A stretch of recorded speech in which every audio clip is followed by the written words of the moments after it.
Apple dilarang menjual seri iPhone 16 teranyar di Indonesia. Pasalnya, Apple belum memenuhi komitmen investasinya di Indonesia. Dari komitmen 1,71 triliun rupiah, Apple baru merealisasikan 1,48 triliun rupiah. Dengan begitu, masih ada utang yang harus dipenuhi sebesar 240 miliar rupiah. Sertifikasi tingkat kandungan dalam negeri atau TKDN yang dimiliki Apple sudah habis masa berlakunya dan belum diperpanjang. Hal ini turut disorot media asing. Bloomberg menuliskan artikel Apple blocked from selling iPhone 16 models in Indonesia. Bloomberg menuliskan bahwa Indonesia merupakan ekonomi terbesar di kawasan Asia Tenggara dengan lebih dari 350 juta pengguna aktif smartphone. Angka itu lebih banyak ketimbang jumlah populasi sebanyak 270 juta orang. Pelarangan iPhone 16, menurut laporan Bloomberg, menjadi pukulan bagi Apple yang selama ini menikmati hasil penjualan produk flagship di negara-negara Asia. Apple memang tidak masuk jajaran top 6 brand ponsel terbesar di Indonesia.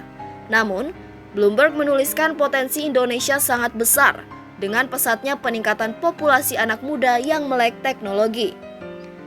Dalam laporannya, Bloomberg juga menyorot pabrikan ponsel lain seperti Samsung dan Xiaomi yang sudah membangun fasilitas manufaktur di Indonesia untuk memenuhi regulasi TKDN yang diperkenalkan sejak 2017. Sementara itu, pemenuhan TKDN Apple menggunakan skema pembangunan fasilitas pendidikan Apple Developer Academy yang tersebar di 4 titik.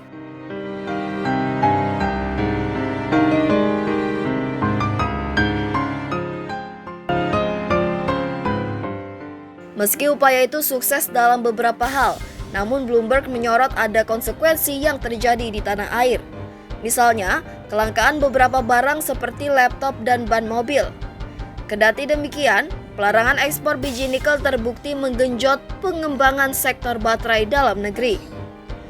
Bloomberg mengatakan ada 9.000 unit iPhone 16 yang saat ini sudah masuk ke Indonesia meski dilarang dijual di tanah air.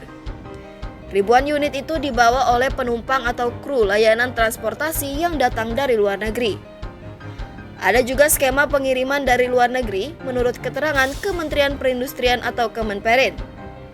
Lembaga tersebut dikatakan mengizinkan hal tersebut, asalkan hanya untuk penggunaan personal, bukan untuk diperjualbelikan. Bagi pembeli iPhone 16 dari luar negeri, juga wajib membayar pajak IMEI untuk menggunakan perangkat itu di Indonesia. Tak cuma Bloomberg, India Today juga menuliskan laporan berjudul Why Has Indonesia Banned the Sale of iPhone 16? Here is the full story in 5 points. Dalam artikel itu, India Today memberikan poin per poin penyebab pemerintah Indonesia melarang penjualan iPhone. Sama seperti Bloomberg, India Today menjelaskan soal komitmen investasi yang belum dipenuhi Apple.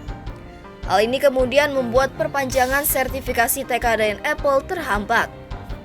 Selain itu, India Today juga menjelaskan soal peringatan Menteri Perindustrian Agus Gumiwang Kartasasmita yang menyebut iPhone 16 yang dijual di Indonesia adalah produk ilegal.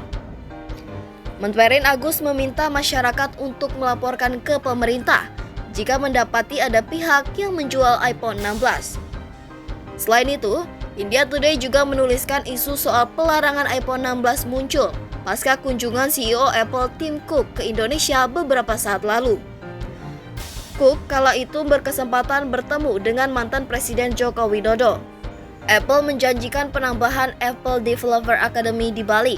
Namun, setelah diskusi itu, Apple dikatakan belum merealisasikan janjinya.